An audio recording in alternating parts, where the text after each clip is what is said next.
조갑제 TV 시청자 여러분 안녕하십니까? 2018년 11월 7일 정오를 넘어섰습니다. 미국의 중간선거 개표 결과가 집계되고 있는데 예상했던 대로 언론이 보도했던 대로 상원은 공화당이 과반수인 50석 이상을 차지해 가지고 현재의 우위를 계속할 것으로 보입니다. 주목할 것은 매트 롬니 전 공화당 대통령 후보가 유타주에서 상원 의원에 당선이 되었습니다. 하원이 이제 쟁점이 됐는데요. 하원은 지금 민주당이 132석을 확보했고 공화당이 131석입니다. 공화당이 131석이라서 이 435석이 전체 의석인데 아직은 과반수를 어느 쪽도 확신하기 어려운 상태지만은 전문가들은 그래도 약간의 차이로 민주당이 하원을 차지할 것이다. 민주당이 하원을 차지할 것이라는 분석을 내놓고 있는데 예상보다는 민주당의 이 반격이 그렇게 강하지 않습니다. 강하지 않다고 보이네요. 그 다음에 이제 36자리를 놓고 다투는 주지사 선거. 주지사 선거는 지금 막상막한데 약간 민주당 쪽이 유리하다고 합니다. 이 주지사 선거에서는 조지아주, 남부에 있는 조지아주, 흑인 노예를 많이 썼던 조지아주에서 스테시 에이브럼스라는 흑인 여자 지사가 이 민주당입니다. 당선될 가능성이 높아졌습니다. 아주 역사적입니다. 노예의 본고장인 흑인 노예의 본고장인 조지아주에서 흑인이 그것도 여자가 주지사가 된다. 처음입니다. 이번 선거를 지금 중간 결산을 한다면은 트럼프 대통령의 선방이다 이렇게 볼 수 있을 것 같습니다. 보통 집권 여당이 중간 선거에서는 견제 심리에 걸려가지고 상원 하원을 다 야당에 넘겨주는 경우가 잦았는데 이번에 상원을 지켜냈습니다. 상원을 지켜냈고 하원에서도 크게 질 것 같지는 않다 이렇게 보입니다. 이걸 통해서 트럼프 대통령이 2016년의 대통령 선거에서의 승리의 그 노하우를 이번에도 유감없이 발휘해가지고 선방을 했다. 정권을 안정시켰다. 이렇게 보여지면은 트럼프 대통령의 선거 전략에 대한 분석이 필요하다고 생각됩니다. 트럼프 대통령은 현직 대통령은 보통 점잖게 나가고 수비 위주로 하는데 마치 자기가 야당인 것처럼 공격적으로 했습니다. 이게 승리의 기초죠. 공격적으로 했습니다.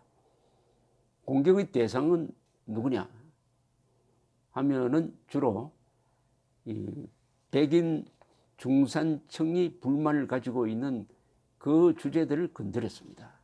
특히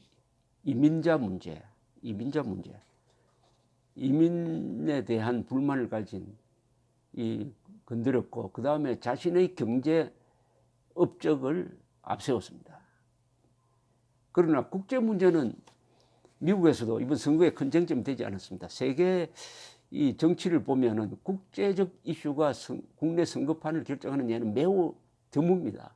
역시 사람은 가까이 있는 그 의료보험 문제라든지 그다음에 세금 또는 이민자 문제, 치안, 경제 이걸 가지고 승패를 가른다는 것을 잘 알 수가 있습니다.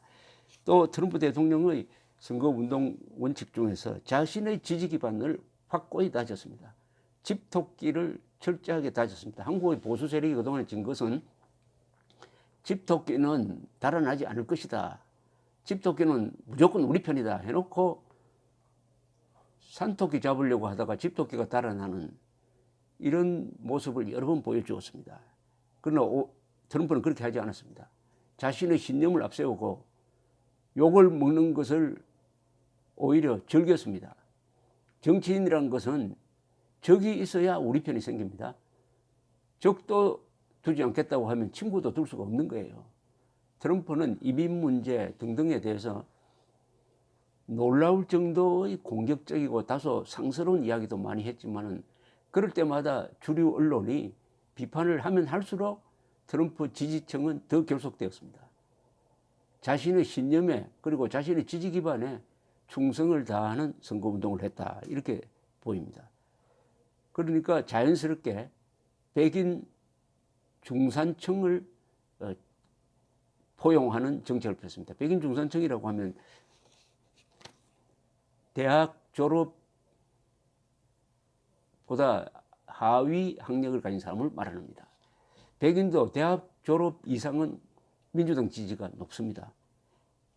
대학 졸업 이하의 중산층을 보호하는데, 백인 중산층을 보호하는데 선거 전략을 핵심을 두었는데 참 유리하게 된 것은 이게 경제가 잘 되니까 대학 졸업자는 물론이고 대학 졸업 학력이 없는 사람들도 취업률이 매우 높아졌습니다.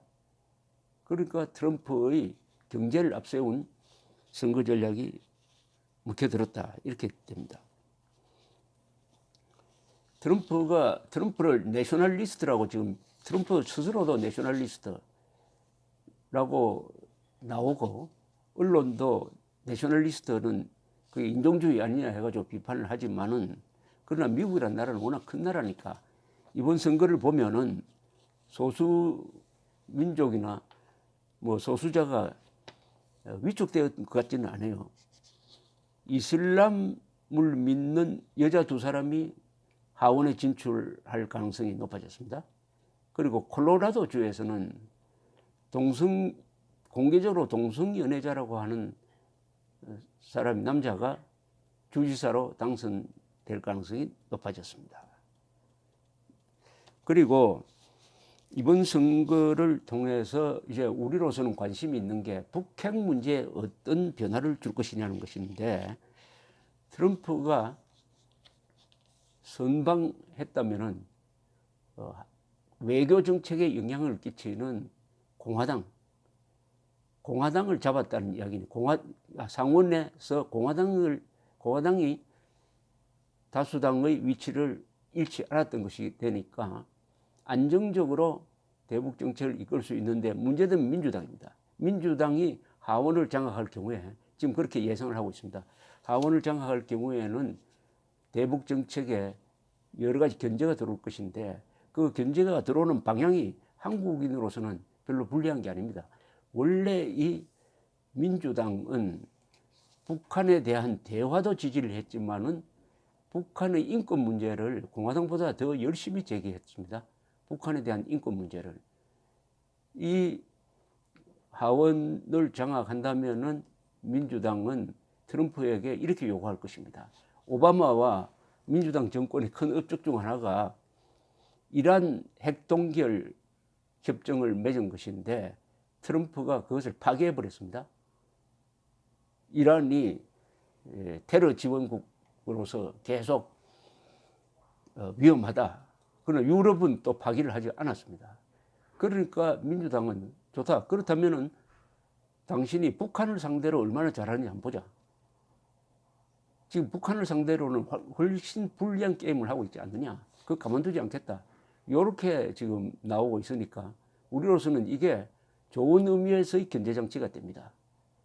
그리고 김정은에게 일방적으로 끌려가지 않도록 하는 견제장치를 민주당의 하원이 해줄 수가 있고 특히 인권 문제, 문재인 정권이 전혀 관심을 보이지 않는 북한의 인권 문제에 대해서 대북 협상에서 중요한 주제로 끼워 넣어라 하는 이런 압박을 할 가능성이 많습니다. 무엇보다도 트럼프 대통령이 이제 2020년까지는 선거를 염두에 두지 않고 사무적으로 냉정하게 김정은을 다루고 핵 문제를 다루게 될 수 있었다는 사실입니다. 이제는 트럼프가 김정은을 이용을 해가지고 득표를 좀 해보겠다는 개선을 할 필요가 없게 됐습니다. 싱가포르 회담은 다분히 트럼프 대통령이 김정은을 이용을 해가지고 언론의 집중 조명을 받음으로써 중간선거에서 좀 덕을 보자 하는 심리가 있었지만은 그것이 이제 충족되었으니까 이제 사무적으로 대한다는 것은 뭐냐 하면 그 밑에 있는 폼페이오나 존 볼튼 같은 대북 강경론자들이 주도하게 될 것이라는 것입니다. 그렇다면 김정은에게 덕이 될 게 없습니다. 김정은이는 올해 안에 문재인 대통령을 앞세워가지고 종전선언을 하는 것을 목표로 삼았지만은 그것은 이미 물 건너갔습니다. 또 대북 제재, 유엔과 미국의 대북 제재는 오히려 더 강화되고 있습니다. 김정은이가 얻은 게 없어요. 김정은의 찬스는 사실은 이 선거 전에 있었습니다. 선거 전에 큰 타협을 볼 수가 있었지만 시기를 놓쳤다는 생각이 듭니다. 이래저래 보면은 이번 미국 중간선거의 결과가 한국인, 북한 주민까지 포함해서 한국인에게는 유리하고 김정은, 문재인 두 사람에게는 불리하게 결말이 나지 않을까 이렇게 예상하고 기대해 봅니다. 감사합니다.